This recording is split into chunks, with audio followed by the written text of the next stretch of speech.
Samantala, naging tema rin ng pulong ng Rotary Club of the Philippines ang makasaysayang paglagda ng Framework Agreement ng Gobyerno ng Pilipinas at MILF. Naging panauhing pandangal sa pulong si GRP Peace Panel Chief Negotiator Marvic Leonen. Sa kanyang mensahe, sinabi ni Leonen na tuloy-tuloy na ang pagkakamit ng kapayapaan sa Mindanao dahil sa pakikipagtulungan ng Administrasyong Aquino. Niliwanag ni Leonen na sa loob ng 16 na taong negosasyon, tanging ang Administrasyong Aquino ang tunay na tumutok sa pagsulong ng kapayapaan.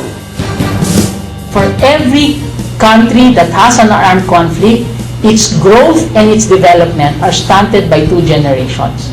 And it takes 2 generations after the signing of an agreement for it to fully recover to a trajectory that it should have had because of the armed conflict.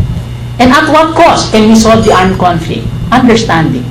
At what cost? Look, the MILF agreed.